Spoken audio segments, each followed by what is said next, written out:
कहाँ ते आई हो, तुम्हारे बाबा कौन है, तुम्हारा नाम कहाँ है, मैंने कभी ब्रज में तो देखो ना। किशोरी जी बोली, हम ब्रज में आके करेंगे भी कहा, हमारे बाबा ने इतना बड़ा भवन बना रखो, हम तो वहीं खेलें। वो तो आज हम खेलते खेलते आ गए और ब्रज में आवे में तो हमें डर लगे, यहाँ तो एक चोर रहे, हमारी मैया बाबा बतावे उस वन की चोरी कर ले, हमारे हम डर के मारे आमे ही ना है। ठाकुर जी बोले, मैंने कहा चुरा लियो तुम्हारा। किशोरी जी बोली, मुंह को लगे तुम ही वो चोर हो।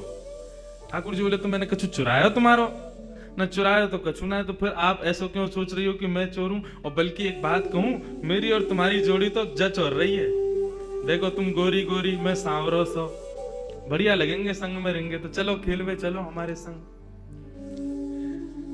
सूरदास प्रभु रसिक शिरोमणि, ऐसे रसिकन के शिरोमणि हैं ठाकुर जी। बाग पटुता तो इतनी बढ़िया उनके पास में, ऐसे मना ले, बातनी मुरई राधिका भोरी, भोरी सी राधिका रानी को उनने अपनी बातन में फंसाए लियो, और पहले ही मिलन में किशोरी जी को हाथ पकड़ करके अपने संग खिलावे ले गए ठाकुर जी। प्रथम मिलन को यह भाव श्री सूरदास जी वर्णन कर रहे हैं। बंधुओं, श्रीमद् भागवत का एक भाव सुनो। वैसे तो यहां पे सब श्री राधा दास ही बैठे हैं, लेकिन जिनको कृष्ण विरह व्याप्त है उनके लिए श्रीमद् भागवत में एक सूत्र बताया कि तुम्हारी भक्ति कभी इतनी प्रबल हो जाए, इतनी श्रेष्ठ हो जाए कि तुमको कृष्ण विरह होने लग जाए, ठाकुर जी के विरह में नेत्रों से आंसू ना रुके, ऐसी स्थिति यदि तुम्हारी हो जाए तो उस समय तुमको क्या करना चाहिए। ठाकुर जी तो बड़े नटखटे, सामने प्रकट होंगे ना। तो ये कथा भागवत में ऐसी बताई गई कि जब ठाकुर जी अपनी लीला संवरण करके गए, तब भगवान 16,100 पटरानियों को द्वारिका में छोड़ गए, 8 पत्नियों को अपने संग ले गए। उन 16,100 पटरानियों को अपने संग लेकर के भगवान के परपौत्र वज्रनाभ लेकर के वृंदावन आ गए थे। बहुत ध्यान से सुनिएगा। वृंदावन पधारे भैरव, बहुत ध्यान से सुनिए।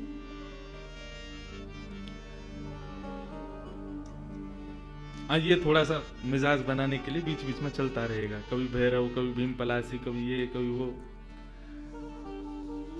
किशोरी जी संगीत की अधिष्ठात्री, कल रात की चर्चा में यही आया। अच्छा, एक भाव बताऊं, ठाकुर जी का और किशोरी जी का दोनों का परस्पर प्रेम जब कहें या सुने, उस समय राग पीलू यदि सुना जाए, ठाकुर जी के परस्पर प्रेम का भाव प्रकट होता है पीलू राग में। कल के विषय में उसको रखेंगे, आप देखिएगा। ठाकुर जी का जब परस्पर प्रेम किशोरी जी के संग होता है, उस समय मानो ऐसा लगता है कि वेणु रव कोई और नहीं, श्याम सुंदरी कर रहे हैं। अन्यत्र कोई भी वाद्य बज रहा है तो ऐसा लगेगा मानो साक्षात किशोरी जी बजा रही हैं। ये मेरा अनुभव है व्यासपीठ का। जब श्यामा श्याम के परस्पर प्रेम का वैसे तो भाव मैं कहता नहीं, क्योंकि अनधिकारी लोग हैं, सबके मध्य क्या कहना, लेकिन कभी यदि भाव आता है और प्रकट होने लग जाता है तो उस समय यदि पीलू भाव हो तो सच में ऐसा नहीं लगता वंशी वाले भैया बजा रहे हैं, ऐसा लग रहा है श्याम सुंदर बजा रहे हैं। बहन जो बजता है तो ऐसा लगता है कि मानो स्वयं से किशोरी जी बजा रही हैं। उन्हीं के दोनों भाव से ये सब संगीत प्रकट हो रहा है। तो ये संगीत तो माध्यम है, इसी से ही दोनों का परस्पर प्रेम प्रकट हो। बहुत ध्यान से सुनना। तो वज्रनाभ जब भगवान की 16,100 पटरानियों को लेकर के वृंदावन आए, कृष्ण पटरानियां विरह में रहती हैं श्याम सुंदर के, इतना स्मरण करती हैं कि उनको दिन रात केवल ठाकुर जी का ही स्मरण होता है। कहां है श्याम सुंदर, कैसे हैं श्याम सुंदर। एक दिन वृंदावन में विचरण करती हुई समस्त कृष्ण पटरानियां यमुना पुलिन पर पहुंची और बहती हुई कल कल निनाद करती हुई उस यमुना का जब दर्शन करती हैं, तब यमुना जी से कहती हैं, हे यमुना, हम कृष्ण पटरानियां हैं, हमको इतना विरह व्याप्त है, हमको इतना कष्ट हो रहा है, तुम भी कृष्ण पटरानी हो तो तुम इतना कलकल करके और इतने आनंद में प्रवाह कैसे कर रही हो? तुमको शोक क्यों नहीं हो रहा? तुमको कष्ट क्यों नहीं हो रहा? क्या तुमको कृष्ण स्मृति नहीं होती? कृष्ण विरह तुमको नहीं होता?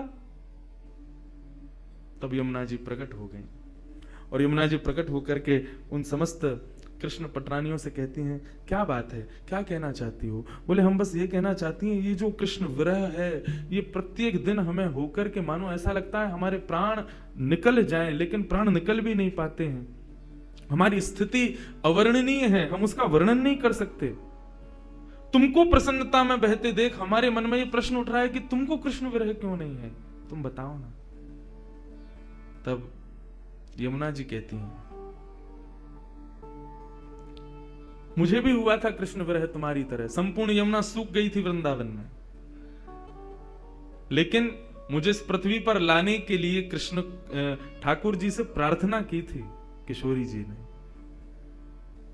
यत्र वृंदावनम नास्ति यत्र नो यमुना नदी यत्र गोवर्धनम नास्ति तत्र नो रमते मनः।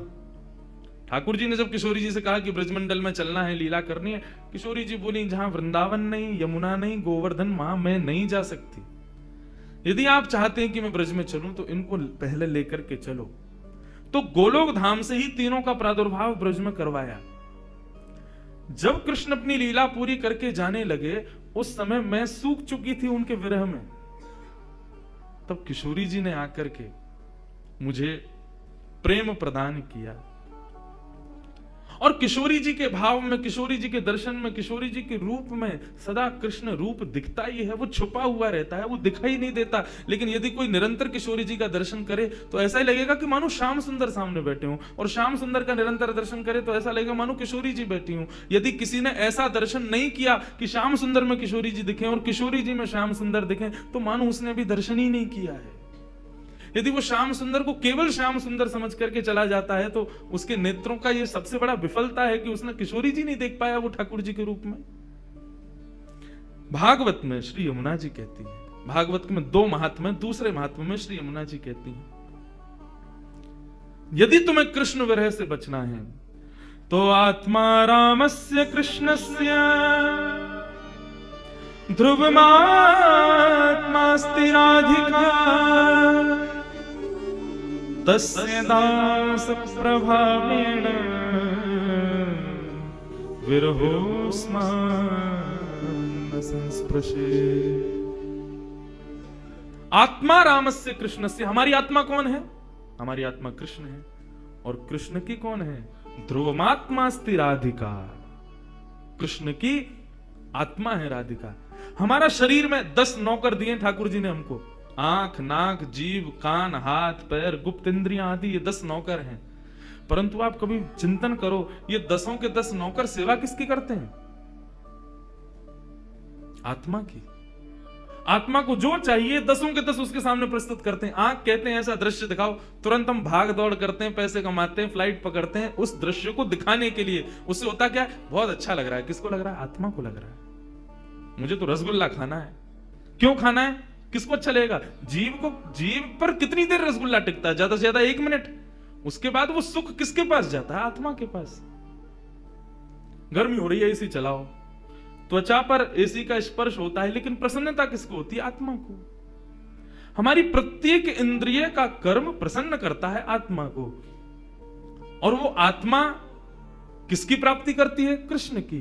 तो सोचो, वो कृष्ण की आत्मा कौन है? उन कृष्ण की आत्मा राधा है। हमारी आत्मा कृष्ण, कृष्ण की आत्मा राधा। मतलब जिस प्रकार हमारा शरीर पूरे दिन सेवा में लगा रहता है, हमारी आत्मा की प्रसन्नता में, ऐसे ही कन्हैया लगे रहते हैं किशोरी जी की प्रसन्नता में, पूरे दिन उनकी सेवा में। तो बोले तस्य दास प्रभावेण। गलती कर रही हो, श्याम सुंदर के चरण छोड़ो, बहुत एविला आदमी है, पूरे दिन एक पता नहीं ना जाने किस गुमान में रहता है। यमुना जी कह रही हैं, बोले उनका दासत्व छोड़ो।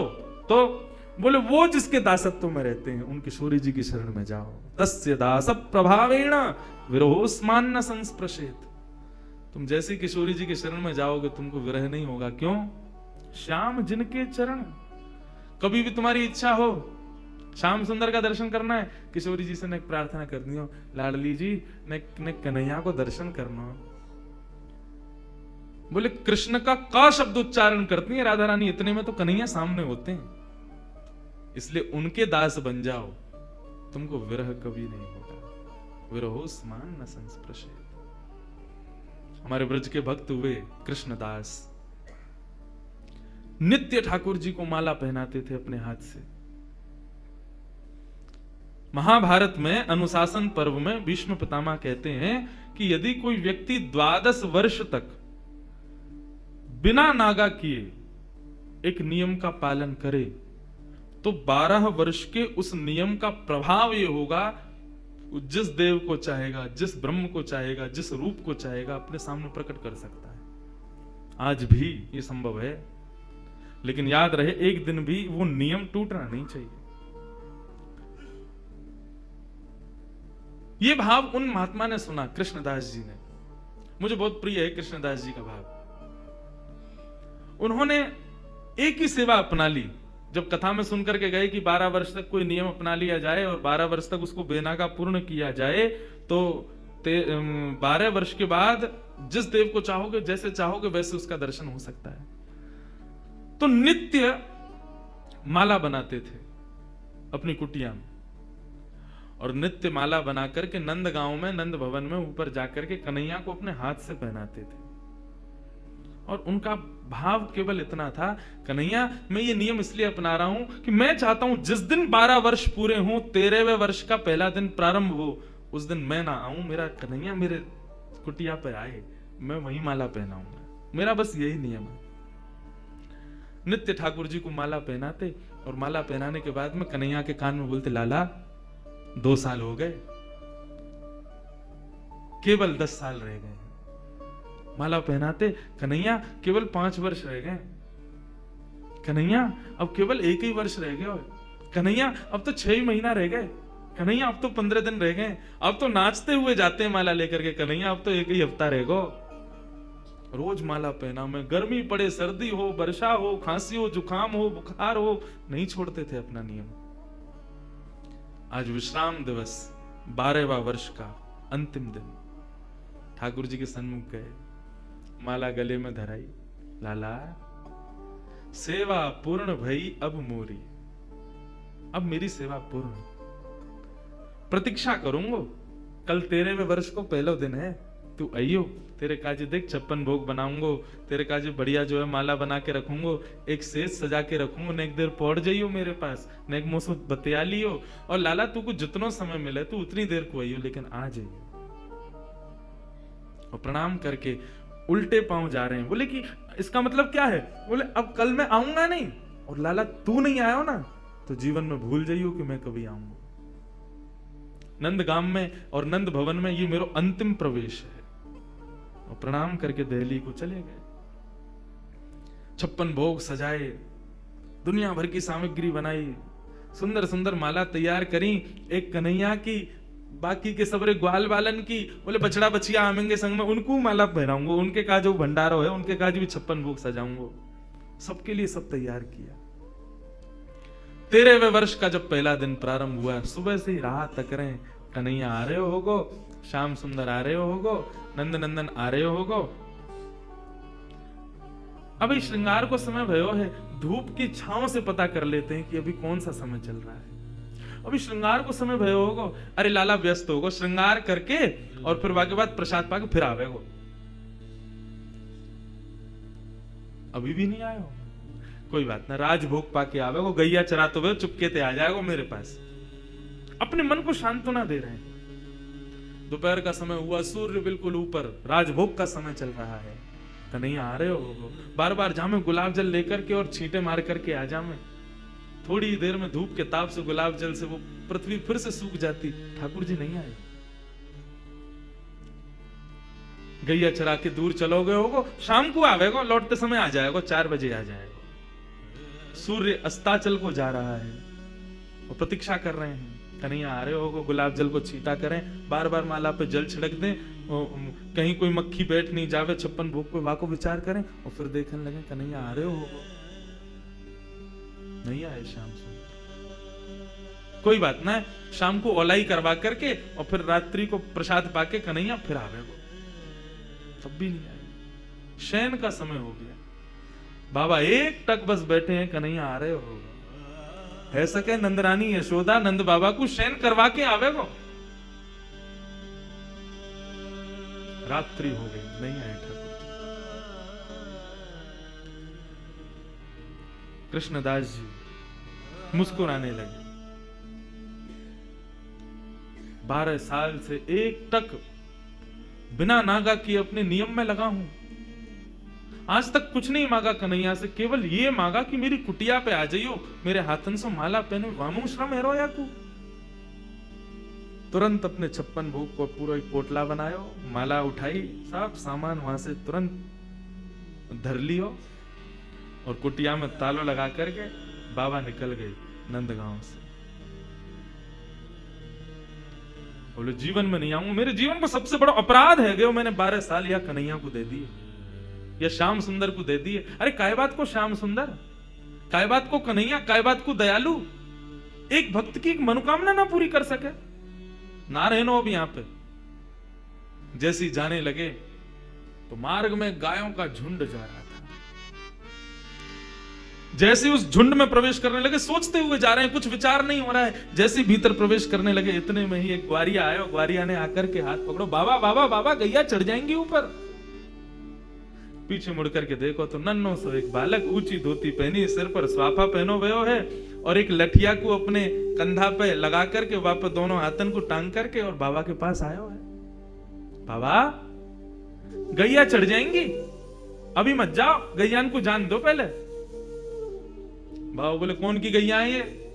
बोले नंद बाबा की गैया हैं। कितनी गैया और हैं? बोले अभी बाबा बहुत है। कितना समय लगेगा? बोले बाबा अभी समय लगेगा, इन्हें सबने जान दो, फिर तुम चले जाइयो, तब तक यहाँ बैठ जाओ, आ जाओ, नेक मोते बतिया लो। बाबा बैठ गए, पूछने लगे कहां से हो, क्या हो, कैसे, कहा, सब बात चलने लगी। बोले वो सब बाद में बताऊंगा, बाबा ये बताओ यहाँ में तो देसी घी की सुगंध आ रही है, यहाँ में कहा धरो भीतर। बोले अब कहा बताऊं तो को, ये छलिया माखन चोर ऊपर बैठो का कपटी एक नंबर को, या के काजे 56 भोग बनायो, आयो नहीं, जा रहा हूं छोड़ छाड़ के। बाबा तो फिर को का करोगे? बोले आप का करूंगा, नेक दूर जाके मैं खा लूंगा। बोले नेक दूर जाके का खाओ, यहीं खा लो, नेक नेक मुंह को दे दियो। बाबा बोले हाँ ठीक है, चल यहीं खा लें। पोटली खोल करके सब निकाल के सामग्री और बाबा ने खाई। ले तू भी ले ले। बाबा मेरे हाथन में गोबर लग रहा है, गंदे हरे, धोबे जानो पड़ेगा, कहां ते जल लाऊंगा? तो कैसे होगी? बोले आप खवाए दो ना अपने हाथ से। बाबा बोले अच्छा, ऐसे ही तेरो स्वामी ऐसी सबरे गांव के बहु सेवा करवावे, तुम सेवा करवा लो।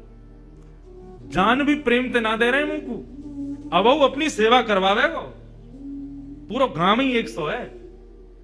बाबा एक स्वयं पामे और प्रभा सेवा ग्वारिया को पवा में, फिर स्वयं पामे, फिर ग्वारिया को पवा में।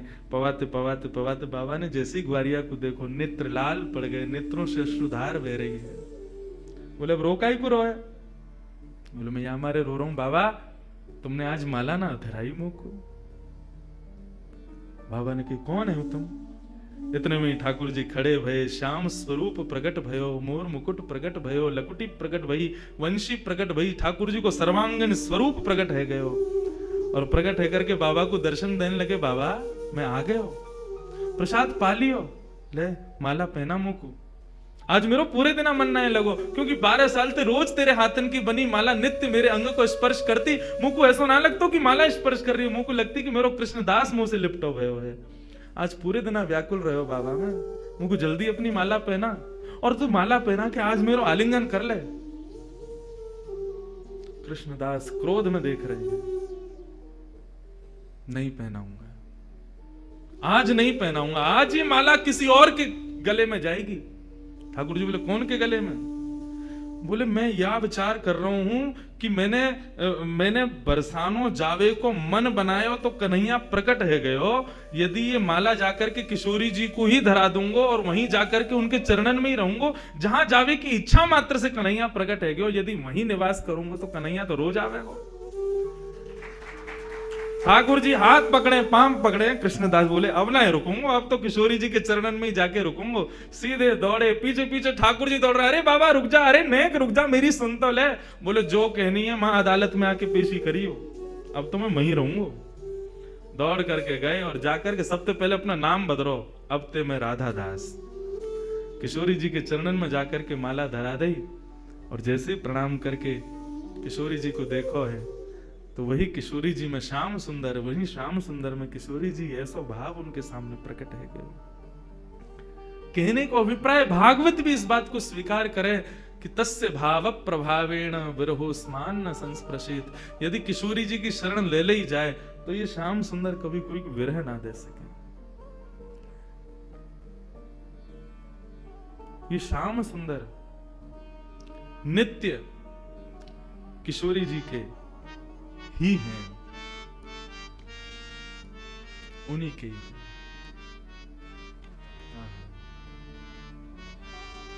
ऐसे किशोरी जी को हम बारंबार प्रणाम करें, बारंबार वंदन करें, वो हम पे कृपा करें।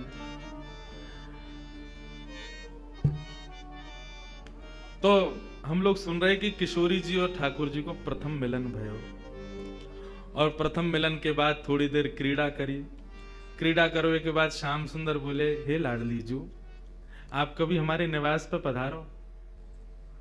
किशोरी जी बोली, हाँ एक दिन जरूर आऊंगी, का उतना अवकाश भयो। तो अब दोनों जा रही हैं वहां से। श्याम सुंदर अपने घर को जा रहे हैं और किशोरी जी अपने घर को जा रही हैं, लेकिन एक दूसरे के रूप माधुरी पर ऐसे मोहित भये हैं कि जा तो रहे हैं कुंजन में, लेकिन एक दूसरे को देखते देखते देखते देखते आगे एक कुंज ऐसी आवे, दोनों फिर से मिल जाए। अरे हम तो फिर से यहीं आ गए, आप सुनो, आप वहां से जाओ, पल्लंगते में आते जाऊंगो। दोनों एक दूसरे रास्ता भटक करके जामे, लेकिन आगे आकर के फिर मिल जामे। किशोरी जी बोली, अब एक काम करो, मैं यहीं खड़ी हूं, पहले तुम जाओ। किशोरी जी, ठाकुर जी के नाम मैं खड़ा हूं, पहले तुम जाओ यहाँ से, फिर जाएंगे। ऐसे करते करते पूरा दिन व्यतीत है गया, ना किशोरी जी जामे ना श्याम सुंदर जामे। दोनों को मन रहे कि हम दोनों संग ही निवास करें, संग ही विराजें, संग में ही आनंद करें। ऐसा भाव हमारे ब्रज में एक बहुत सुंदर भाव गाते हैं किशोरी जी के। सुंदर या भाव, यही भाव को प्रस्तुत करें हमारे ब्रज की भाषा में। कैसे करें? अजीब शुभानु की लली, अजीब शुभानु की लली, या सावरियों स्नेह रो लगाए के चली। अजीब शुभानु की लली, सावरिया सुनेहरा लगाए के चली। अजीब शुभानु की लली, सावरिया सुनेहरा लगाए के चली। अजीब शुभानु की लली, सावरिया सुनेहरा लगाए के चली। अजीब शुभानु की लली, सावरिया सुनेहरा लगाए के चली। अजीब शुभानु की लली, सावरिया सुनेहरा लगाए के चली। बोलो शुभानंद की जय हो।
पहले किशोरी जी ने न्योता दिया ठाकुर जी को, अयो रे अईर के तू हमरी गली, कभी हमारे बरसाने अयो चंदन छिड़कूं लाला तेरी पगड़ी, तू आवेगो तो मैं चंदन छिड़कूंगी, चंदन छिड़कवे को मतलब तेरा बहुत सम्मान करूंगी।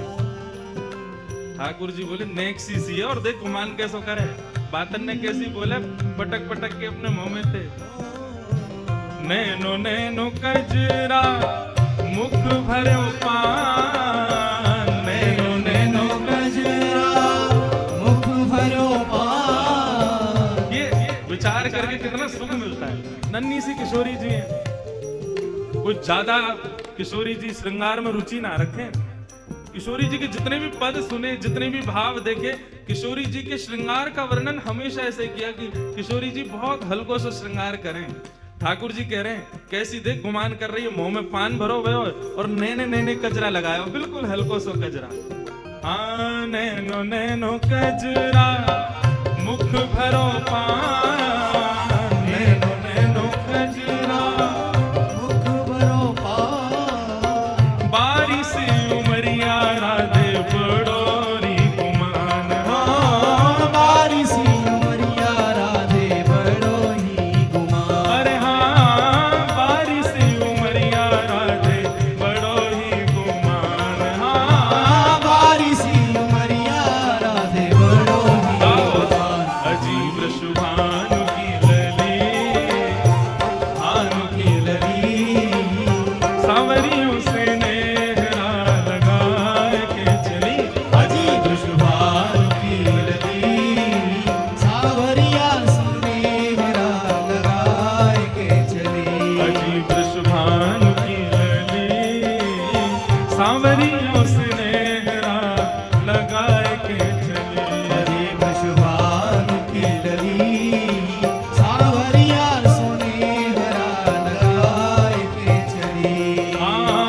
वृंदावन की ओ वृंदावन की कुंज गलिन में राचो है राज, वृंदावन की कुंज गलिन में रचो है राज। वृंदावन की कुंज गलिन में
सांवरियों से नेहरा लगाए के अजय वृषभानु की लली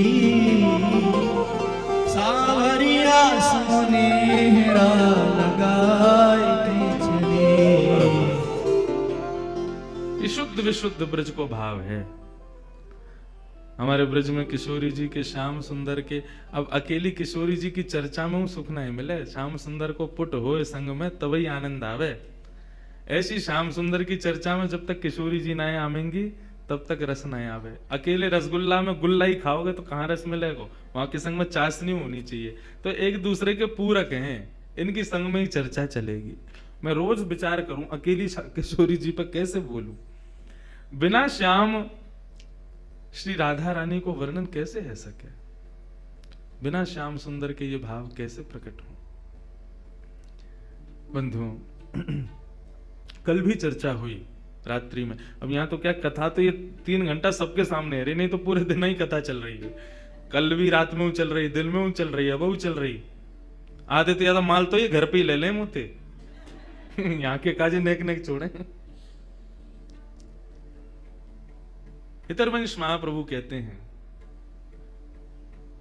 बसो मोरे नैनन में यह जोरी, नव दुल्हे ब्रजराज सावरो, दुल्हन राधा गोरी। बसो मोरे नैनन में। इसीलिए 2 आंख है, ताकि दाहिनी आंख में कन्हैया विराजे, बाएं ना दाएं आंख में किशोरी जी विराजे और बाम आंख में श्याम सुंदर। क्यों? जब दर्शन करोगे, किशोरी जी बाएं में विराज रही हैं, ठाकुर जी दाएं में, लेकिन जब तुम दर्शन करोगे तो तुम्हारी दाहिनी आंख में श्याम सुंदर है तो वहां में किशोरी जी प्रवेश करेंगी, और तुम्हारी बाएं में किशोरी जी तो वहां में श्याम सुंदर प्रवेश करेंगे। इसलिए नहीं तो एक आंख ही बना देते ठाकुर जी यहाँ पे बीच में, बस वातु दिख जा तो हमें पूरी दुनिया देखनी है, वातु देख लेते। ये 2 आंख ठाकुर जी ने यही मारे दई। हितरवंश महाप्रभु कहते हैं यही मारे आपने 2 आंख दई है प्रभु, ताकि दोनों में आप प्रवेश कर सको। हित हरिवंश करीन्यो छावर, हित हरिवंश करीन्यो छावर, चिरजियो यह जोड़ी, चिरजियो यह जोड़ी। बसो मोरे नैनन में यह जोड़ी, बसो मेरे नैनन में यह जोड़ी। एक दिन किशोरी जी जब से मिलके आई हैं श्याम सुंदर से, तब से दिन रात ठाकुर जी को चिंतन कर रही हैं। बंधुओं देखो, वैसे तो ये परमात्मा है, वैसे तो ये पर ब्रह्म है, इनको सब पता है कि कौन क्या है क्या नहीं है, लेकिन जब ठाकुर जी लीला करने आए हैं तो पूर्ण लीला में ही रहते हैं। उस समय ये भाव नहीं है कि किशोरी जी क्यों याद कर रही है ठाकुर जी को, वे तो भगवान है, वे तो जानती हैं कि कौन श्याम सुंदर कैसे क्या, तो फिर ये क्या है। अरे भाई, जब ठाकुर जी लीला में पधारते हैं तो पूर्ण लीला के होके आते हैं। श्रीनाथ जी अपने मंदिर में विराज रहे थे, गुसाई जी सेवा कर रहे थे, इतने में ही एक बिल्ली घुस गई भीतर। तो बिल्ली देख करके श्रीनाथ जी करो भगाओ भगाओ भगाओ। गुसाई जी बोले, आप परम ब्रह्म परमात्मा, पूरे विश्व के जगदाधार, पूरे विश्व को बनाते हो, या बिल्ली से डर रहे हो? श्रीनाथ जी बोले, सुनो, निकलो मंदिर से बाहर। क्यों? या तो तुम जाओ या मुंह जान दो। गुसाई जी बोले, अरे जय जय, कहा अपराध है, आप इतने नाराज क्यों है? तुम मुंह को लाला मानो ना।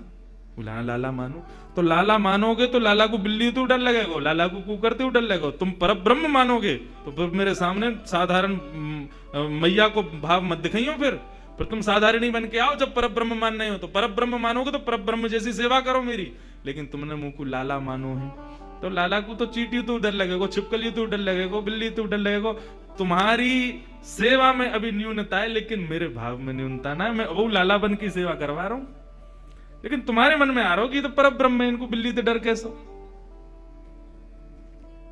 तो हे मोहे नाते अनेक मानी ये जो भाव है। आप किशोरी जी के प्रति, श्याम सुंदर के प्रति जो भाव रखो। कल मुझको इतना बढ़िया लगो, रात में आए तो मैया को परिचय सबका, हमारी कीर्ति मैया है, ये राधा रानी के भैया हैं, ये राधा रानी की बुआ हैं, ये चाचा हैं, ताऊ हैं, ये उनके भतीजा हैं, ये सब हैं।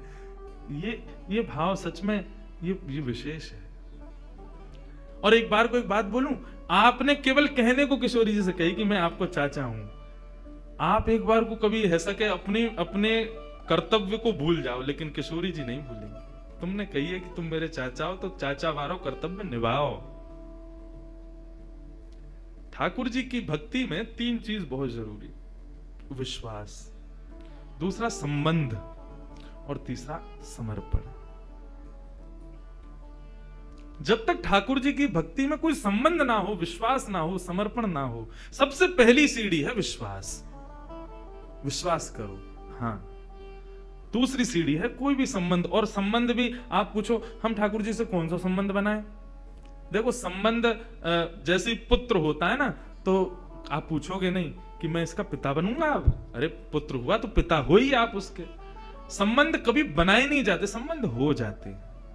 ठाकुर जी को देख के जो भाव प्रकट हो वही ठाकुर जी को मान लो। और कई लोग ऐसे कहते हैं हमारा कोई भाव ही प्रकट नहीं होता, तो अभी कथा सुनो, सत्संग करो, संतों का संग करो। अभी तो तुम स्कूल में प्रवेश करने लायक ही नहीं हुए हो, तो फिर ठाकुर जी संबंध कैसे बनाओगे? पहले अपनी संगत सुधारो, अपनी रंगत सुधारो, अपना सब कुछ सुधारो। जिस दिन ठाकुर जी को देख के कोई भाव आ जाए, उस दिन समझना अब मैं योग्य हो गया ठाकुर जी संबंध बनाने के। उस दिन उसी भाव से ठाकुर जी से, किशोरी जी से संबंध भाव रख लो। तो किशोरी जी अब चिंतन कर रही हैं ठाकुर जी का। श्याम सुंदर के नेत्र, श्याम सुंदर के कपोल, श्याम सुंदर की मुख मुस्कनियां, श्याम सुंदर को सर्वांगीण अंग वाको चिंतन चल रहा है किशोरी जी के चिंतन में। और वही हाल यहां श्याम सुंदर को है, रात भर करवट बदल रहे हैं, बार बार विचार कर रहे हैं कहां है वो, कौन की छोरी आई ऐसी अपना ऐसा पागल सा बना के चली गई है, कब मिलेगी, कब आवेगी। रोज जामे यमुना पुलिन पर खोजें, लेकिन किशोरी जी के दर्शन ना होंगे। आज किशोरी जी ने मन बनाया, बोले आज नंदगाम चलेंगी। समस्त गोप ग्वाली जितने भी किशोरी जी की सखी सहचरी हैं, सबसे किशोरी जी बोली आज नंदगाम चलेंगे। अरे नंदगाम बहुत दूर है, और तू ना जाने मां कौन रे, चलिया माखन चोर मरकट बंधु। हमने सुनिए टेढ़ी टेढ़ी सी चाल चले और सबन को अपनो दीवानो बना ले, सबन को अपने चंगुल में फंसा ले, ऐसी मीठी मीठी बात करे। वामेते एक व्यसन निकले, वह व्यसन को कोई एक बार चख ले तो वह व्यसन के बिना रह ना पावे। किशोरी तो जो कहेगी सो करेंगे, लेकिन नंदगाम ना जाएंगे। अच्छा चल नंदगाम ना जाएंगे, नेक दूर तक चल रहे हैं। करते करते किशोरी जी के मन में बार बार भाव, जानो तो नंदगाम है। एक एक करके सखियां सब छोड़ती जा रही हैं। अरे मेरी तो सास बुला रही होगी, मेरे घर में बालक रो रहे होगो, आदि आदि करके सब सहचरियां वहां से चली गई। अकेली किशोरी जी पहुंच गई नंदगांव। जैसे ही नंदगांव पहुंची, नंदगांव पहुंच करके किशोरी जी सबसे पूछे कुंवर कान्हा कहाँ रहे, कुंवर कान्हा को घर कहाँ है। इतने में एक बूढ़ी सी अम्मा आई और वहां आकर के जैसे किशोरी जी की मुख की कांति और सौंदर्य को देखो, अरे लाली कहा भयो, कौन को खोज रही है? मैं कुंवर कन्हई को खोज रही हूँ, वो कहाँ है? बोले तो ना पता घर कहाँ है? बोले ना पता, आजा मैं लेके चलूं। सो बूढ़ी सी अम्मा को हाथ पकड़ करके किशोरी जी जा रही हैं, गोकुल में भ्रमण करती भाई। इतने में बोली देख अब लाली आते आगे हम ना जा सके, राजा को घर है, वो सामने जो भवन है वो वही में रहे कुंवर कन्हई, चली जा। यहां भीतर ठाकुर जी बैठे यशोदा मैया के पास, और क्या कह रहे हैं? मैया ने हाथ पांव पकड़ ली, वो लाला तेरी बहुत शिकायत हमें, अब तो अपने गोकुल तक का सब जगह तो शिकायत आ रही है, तू इतनी चोरी करे या चोरी छोड़ दे। ठाकुर जी कह रहे छोड़ दूंगा, लेकिन बदले में मुंह को कहा देगी, जो तू कहेगो सो दूंगी। सौ खाऊं पर घर ना जाऊं मैया, अब न करूंगो चोरी, पर सांची कह कब लावेगी मुंह को तू दुल्हन गोरी। अच्छा दुल्हन चाहिए तो? हाँ मैया दुल्हन चाहिए। कायते के बहू? बोले बहू बातें के जो भोजन करावे, रात में सुवा दे, सवेरे उठाए दे, इन सब सेवा न करे। जो सेवा मेरी तू करे वही सेवा मेरी बहू करेगी। ऐसी बहू लिया मुंह को। लेकिन भैया मेरी पहली सुन ले, मैं जैसी चाहूं वैसी बहू लियो मुंह को। कैसी बहू चाहिए? भोरी सी होए सुभग छोटी। भोरी सी लियो, ज्यादा तेज तर्रार भरमाऊ मत लेके आइयो, क्यों मोह तोते दूर कर देगी, फिर तेरो घर बनवा देगी यमुना के पुलिन पे। तू और बाबा वहीं रही हो, मैं और बहू यारे करेंगे। भोरी सी होए सुभग छोटी और सुवसारी नाक आंख मोटी। पैनी सी तो नाक हो बाकी, कैसी तोता जैसी, और बड़ी बड़ी आंखन वारी हो। और तोते दिखाए मुख घूंघट में, मुस्काए जाए थोड़ी थोड़ी। जैसे तू बा के सामने आ जाया करे, सोई घूंघट कर ले, और घूंघट में ती नेक नेक मुस्का जाए करे। ऐसी बहू लिया मैया मुंह को। मैया बेटी बेटी कन्हैया की बात ने सुन नहीं है। बोले ज्यो ज्यो बड़ो है तो जा रहा, त्यों त्यों तेरे भीतर जन कहा प्रकट है तो जा रहा। कहां ते लावे इन सब बातन ने? बड़ी आंख वारी चाहिए, पैनी नाक वारी चाहिए, भोरी सी चाहिए, ऐसी चाहिए, कौन सिखावे तो को? मैया देख तू बात मत बदल, बता चोरी छोड़ू कि नहीं छोड़ू? मैं लालबाए तो छोड़ दे, तो मेरी बात मान ले फिर। और मैया सुन, मैया एक बात तो समझाऊं, जब ब्याह करवे जाऊंगा ना, बलदाऊ संग न ले जाऊं। बलराम में ना लेके जाऊंगा। मैया बोली क्यों ना लेके जाएगा?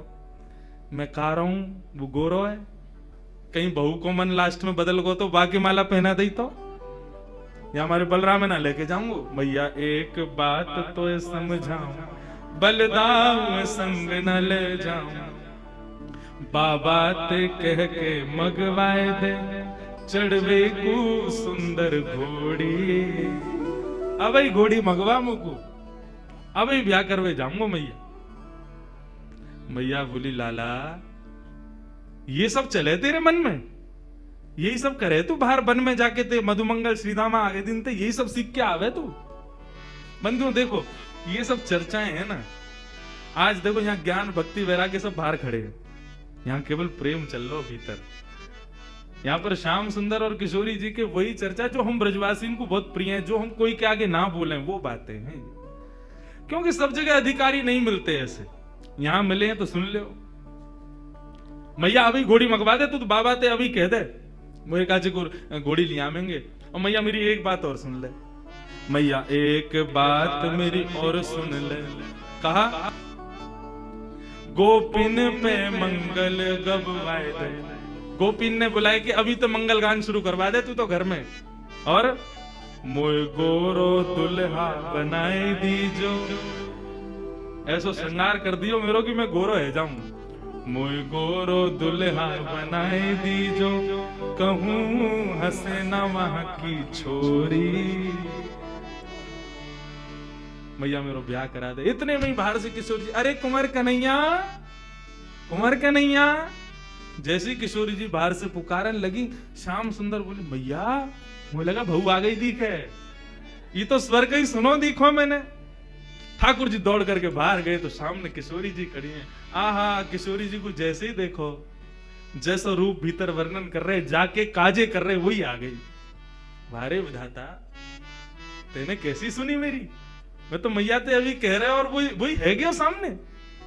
इतने में पीछे से यशोदा जी ने कर करके आई, और जैसे ही यशोदा जी ने नंद भवन के द्वार पर नन्ही सी किशोरी जी को देखो है, किशोरी जी को देख करके यशोदा मैया के मन में भाव आयो, अरे विधाता, मेरे मन में तो बचपन से ही हती कि लाला के काजे सुंदर सी एक बहू लेके आऊंगी, आदि आदि। अभी लाला की बात विनोद में सुन रही, लेकिन हे विधाता, ये जो सामने खड़ी है मेरे, यहाँ को रूप कैसा, कैसी कैसे कैसे चपल से नेत्र हैं, या कि कैसी मृगनैनी है, या कि मुस्कान कितनी सुंदर, या कि चाल कितनी सुंदर, या कि रूप कितना सुंदर। मोहित है गई। यशोदा मैया ने परिचय ना पूछो कौन है, सीधी बोली लाली निक इतकुआ। किशोरी जी पास गई, निक मैं तो कोई हृदय से लगा लूं अपने। हाँ मैया लगा लो। जैसे किशोरी जी को हृदय से लगायो, यशोदा मैया के नेत्रन से अश्रु प्रपात है लगो। ऐसी शीतलता को अनुभव, जो शीतलता को अनुभव सदैव कन्हैया को हृदय से लगावे में आवे, वो पहली बार कोई बालक को हृदय में लगावे में आया हो। कौन है लाली, कहां ते आई है, तेरो गांव कहां है? मैया तुम बढ़िया ते जानो मोए। कौन हो? मैं वृषभानु जी की लाली हूं। कीर्ति मैया, मेरी मैया आपकी बड़ी अच्छी सही। अच्छा, वृषभानु की लाली है? बोले हाँ। वही जो घोटून तक काजल लगावे का है, नहीं समझे? बड़ा बड़ा काजल लगाते हैं ब्रजभानु जी। हाँ वही है। हम बे ऐसे तो बड़ा बूढ़ा होगा, लेकिन हम तो खूब बतियाव है। आ जाओ बात न बना तो रे। किशोरी जी बोली आप हमारे बाबा के बारे में ऐसे मत बोलो ना लाली, मैं कोई बुराई थोड़ी कर रही हूँ। हमारे ब्रज में तो गारी देवे तो उम्र बढ़े, हमारे ब्रज में तो ऐसा बोलवे ते आनंद ही आवे। ऐसे बिना बोले, बिना चुभने वाली बात बोले तो ब्रजवासी आगे बढ़ता ही नहीं। किशोरी जी श्याम सुंदर के संग बैठी हैं, क्रीड़ा कर रही हैं, लीला कर रही हैं। किशोरी जी के इस रूप को देख करके यशोदा मैया के मन में भाव बार बार उत्पन्न हो रहे है।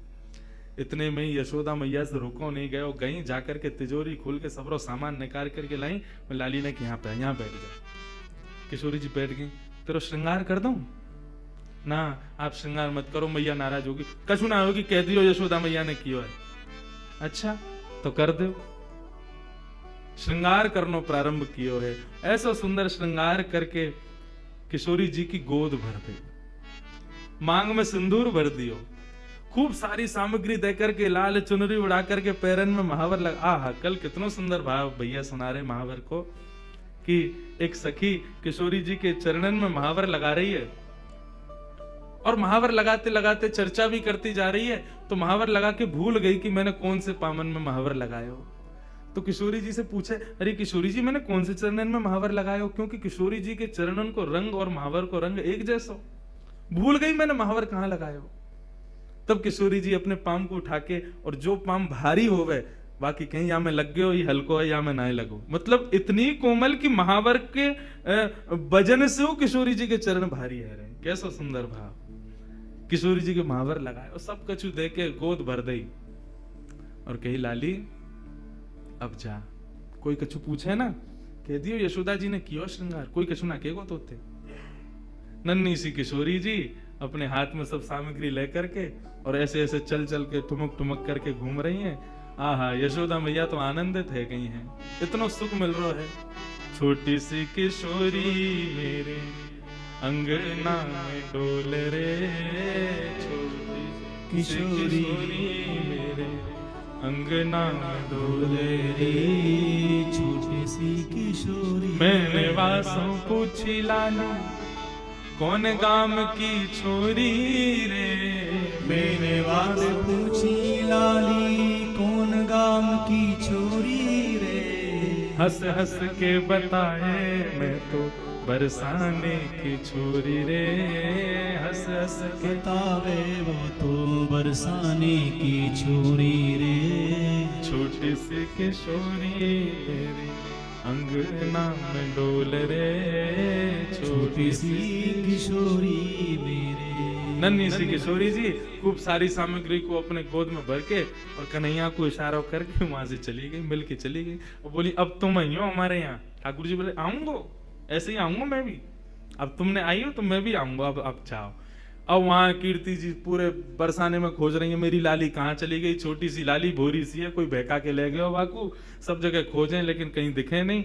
इतने में ही देखो नंद भवन के मार्ग से, और किशोरी जी तो महाराज वैसी सुंदर, और इतनो सुंदर श्रृंगार यशोदा मैया ने कियो। पत्रावली को श्रृंगार कियो है किशोरी जी के, सुंदर सुंदर पत्रावली बना करके किशोरी जी को श्रृंगार कियो। जैसे ही किशोरी जी आई, कीर्ति दौड़ करके गई, हृदय से लगाया, लाली तू कहां गई, मैं कब तक खोज रही, और ये कहा भयो, ये तेरी मांग कौन ने भर दी, और ये तेरे तेरे होटन पे लालिमा कौन ने रच दी, पामन में महावर, ये पाजे कौंधनी, गले में हार, इतना सामान ये सब कौन ने किया। मैया मैं गई नंदगाम, वहां पे यशोदा मैया ने मेरा श्रृंगार कर दिया। कीर्ति मैया श्रृंगार देख के समझ गई, बोले कि यशोदा जी ने गोद भर दी मेरी लाली की।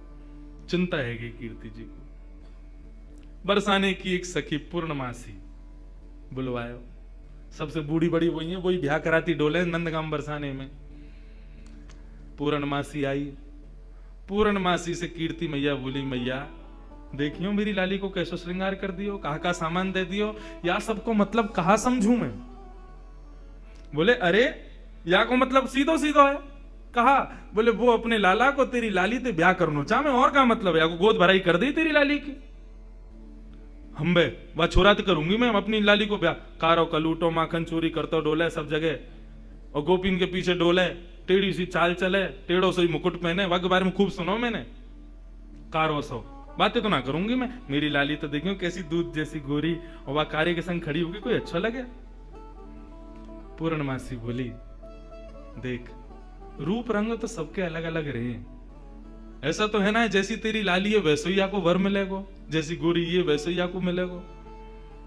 अरे चंद्रमा की शोभा भी तब होवे जब काली निशा छा जाए, बाकी बिना चंद्रमा कैसे दिखेगो। भले ही तेरी लाली को वहां से ब्याह होगो, बगल में खड़ो होगो, देखेंगे तो सब तेरी लाली कोई तो को कहा पड़ी है वहां में। और रही बात चोरी की, तू कह रही है चोरी कर तो डोले, चोरी करे यूं करे, कौन चोरी ना कर रहा दुनिया में, जगत में जो देखे सब चोर, दुनिया में सब चोर है, कौन चोरी ना कर रहा है। आप जितने बैठे हो सब चोरी कर रहे हो, यहां बैठ के क्या कर रहे हो, ठाकुर जी के सुंदर अंतरंग लीला को यहां सुन रहे हो, ये चोरी नहीं है तो क्या है, ये चोरी है रही है। वह कन्हैया के पीछे पड़े हुए हैं सब, लेकिन दुनिया में चोर कौन नहीं है, सूरदास जी वर्णन कर रहे हैं। राज्य के चोर हैं राजा रानी, शहर चोर व्यापारी, और 5 चोर सबके उर्माही, कौन पुरुष कौन नारी। 5 चोर हैं हमारे भीतर, कौन कौन से, कौन कौन से, काम क्रोध लोभ मोह ईर्ष्या, या फिर ऐसा कह दें ये जो पंच ज्ञानेंद्रिय पंच कर्मेंद्रिय, ये सब हमारी चोर हैं, सब चोरी कर रहे हैं। चोरी से बच कौन रहा है। ब्रह्मा चोर आए वृंदावन, बालक बच्च चुराए। ब्रह्मा ने पूरी सृष्टि बनाई, बहु चोरी करके गए हो, कन्हैया के नेक से ग्वाल बाल और बछड़ा ने चोरी करके ले गए। और इंद्र चोर पृथु के आए, बहु पाखंड बनाए। पृथु महाराज जब अपनी श्रीमद् भागवत में कथा आती है, पृथु महाराज अश्वमेध यज्ञ कर रहे थे, 100 अश्वमेध यज्ञ होने में 99 पे ही अधूरा रह जाता था। क्यों? 100वां घोड़ा जो होता था इंद्र चोरी करके भाग जाता था, इंद्र ने चोरी करी। शंकर चोर हरत बहु अवगुण, शिव शिव जोई पुकारे। जो भी शिव शिव गावे, शंकर वाके सबरे अवगुणन को हरण कर ले तो वो चोर है। संत चोर हरि हृदय चुराए, जो त्रिभुवन विस्तारे। ये जितने भी संत महात्मा बैठे हैं, कथावाचक बैठे हैं, ये सबरे चोर हैं। क्यों? त्रिभुवन नाथ स्वामी के कथा गुणान वानन को गान कर करके लोगन के चित्त को चुरा ले, ये सबरे चोर हैं। सब मिल चोर, सब मिल चोरी करी श्याम की, जो जासे बन आए। ये पूरा संसार श्याम को है, और यहाँ पे हम जो कुछ भी अपने स्वार्थ के लिए ले रहे हैं वो चोरी नहीं है तो क्या है? कन्हैया की सब पूरे सृष्टि की चोरी हम लोग कर रहे हैं। सूरदास सत कहाँ लगी वर्णो, माखन चोर कन्हैया। पूरा विश्व चोर है, लेकिन पूरे पीछे कौन के पड़े? माखन चोर, माखन की चोरी करे वाले वह कन्हैया के, माने माखन चोरी करिए और यो है त्यों है, वही के पीछे पड़े रहे। कौन चोर ना है संसार में? सब चोर हैं। बोले अच्छा पूर्णमासी एक बात बताओ, आपको मन कहा करना चाहिए? बोले मेरो मन तो जादना तो वृषभानु नंदनी भई है ना, वही दिना से है कि नंद नंदन ही आके काजे है। ये दोनों दैवी कोई शक्ति हमारी या ब्रजमंडल में आई है, इन दोनों को ब्याह कर दो तो ब्रज की सदा सर्वदा रक्षा करेंगे ये दोनों मिलके। मेरो मन तो यही के। कीर्ति बोली तो फिर एक काम करो, एक बार आप चुपके थे कैसे कन्हैया को लियाओ बरसाने, हम एक बार वाकू देख लेंगी, नहीं हमारे मन को संशय होगा कछु तो दूर रह जाएगा। एक बार वाको रूप रंग सब देख लेंगी। हमने बहुत सुनी टेढ़ी चाल चले, हमें यूं देखना कोई लचक तो ना वाक कमर में। एक बार तुम लेके आओ वाको, वो टेढ़ो जानबूझ के चले कि कोई वाकई कोई शरीर में कोई दिक्कत है, और कारो कारो कारो सब कहें तो फिर ये सबरी गोपी काय को पागल बनी रहे वाके पीछे। वैसी सबरी कहेंगी कारो, और वैसे यूं कहेंगी आज कन्हैया ने हमारे घर चोरी ना करी, हमारे घर ना आवे, हम ते प्रेम ना है। ऐसो कारो कैसे कि सबन के चित्तन ने चुरावे। हे पूर्णमासी तुम ही लेके आओ बाकू। पूर्णमासी बोली ठीक है जाऊं, मैं ही लेके आऊं। पूर्णमासी चल के जा रही है। नंद